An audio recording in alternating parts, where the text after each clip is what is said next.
মোহাম্মদকে আপনি কেন গানের জগতে নিয়ে আসলেন? সেটা কি আপনার ইচ্ছায়, না মোহাম্মদের ইচ্ছায়, না মোহাম্মদের আম্মুর ইচ্ছায়? বলা চলে আনএক্সপেক্টেড।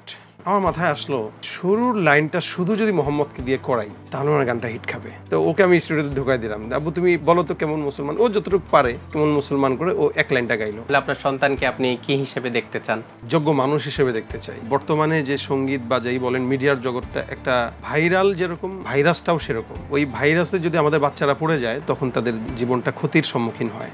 আপনার আদরের সন্তান, কলিজার টুকরো সন্তান, বড় ছেলে আপনার মোহাম্মদ বিন সাঈদ, তাকে নিয়ে বেশ অনেক দিন থেকেই তাকে মিডিয়াতে নিয়ে এসেছেন, তাকে নিয়ে গজল গেয়েছেন, ইসলামী গান গেয়েছেন এবং সেগুলো বেশ জনপ্রিয়তাও পেয়েছে এবং সেগুলো মিলিয়ন মিলিয়ন ভিউজ।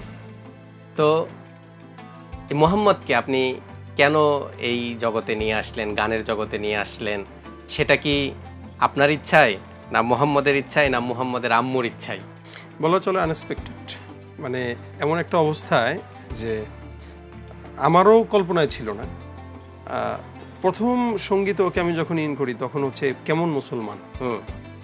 আমরা স্টুডিওতে গাচ্ছিলাম, তো মোহাম্মদকে সাথে নিয়ে আসছিলাম। বয়স তো তখন একদম ছোট, 4 বছর হবে। আব্বু আমি যাব, ঠিক আছে চলো। অফিসে নিয়ে আসছি না, তারপর আমি গানটা গাওয়ার পরে আমার মাথায় আসলো যে শুরুর লাইনটা শুধু যদি মোহাম্মদকে দিয়ে করাই তাহলে আমার গানটা হিট খাবে, একটা বাচ্চার কণ্ঠ যাক।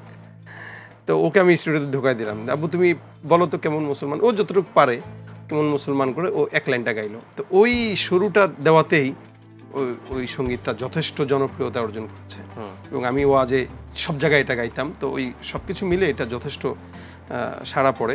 এরপরে আমি গত 1-1.5 বছর আগে তাকে নিয়ে আমার একটা দ্বৈত কণ্ঠে সঙ্গীত করি, ওইটাও প্রায় 1 কোটির উপরে ভিউ।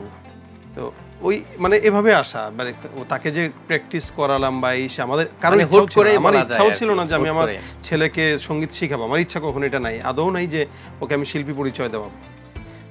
কিন্তু যেহেতু একটা পরিচয় হয়ে গেছে এই কারণে ওই সঙ্গীতটা করানো। এবং এই কয়েকদিন আগেও ঈদের পরে একটা রিলিজ শাহেদ ও জাহা, আমরা দুজন মিলে। এবং ওকে কিন্তু আমি বাংলা গাওয়াইনি, উর্দু গাওয়াইছি। হ্যাঁ, বেশ ভালো গেয়েছে।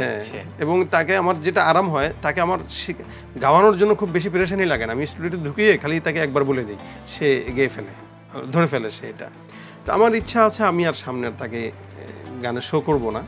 পড়ালেখার দিকে যেহেতু সে হেফজ খানায় পড়ছে, 4 পারা হয়ে গেছে অলরেডি, আমি ইচ্ছা আমি তাকে পড়ালেখার দিকে এখন ঝোঁক দেওয়াবো। মানে তাকে কি আপনি ইসলামী সঙ্গীতের জগতে সামনের দিকে কি নিয়ে আসার পরিকল্পনা আছে? ইচ্ছা এভাবে নাই।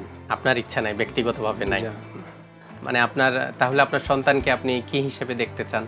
আমি একজন যোগ্য মানুষ হিসেবে দেখতে চাই। মানে খুব বেশি আল্লাহ পাকের কাছে শিক্ষা অনেক বেশি উপরে উঠবে ওই আশার চাইতে আমি আশা করি যে আল্লাহ যেন খাঁটি বান্দা হিসেবে কবুল করে। এবং বর্তমানে যে সঙ্গীত বা যাই বলেন মিডিয়ার জগৎটা একটা ভাইরাল, যেরকম ভাইরাসটাও সেরকম।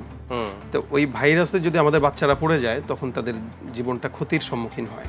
এই জন্য আমি আল্লাহর কাছে বারবার আমরা দোয়া করি যে আল্লাহ পাক যেন এই ক্ষতি থেকে বাঁচায়। এই ক্ষতি থেকে বাঁচাতে গেলে কিছুটা দূরে রাখাটা উচিত। যতটুকু না হলে না নিয়ে আসছি, কিন্তু সামনে এটাকে কন্টিনিউ করার ইচ্ছা না।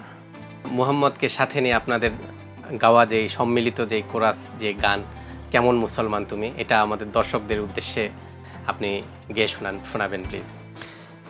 কেমন মুসলমান তুমি, কেমন মুসলমান, নামাজের সাথে নাই পরিচয়, মানো না কোরআন তুমি। কেমন মুসলমান তুমি, কেমন মুসলমান তুমি।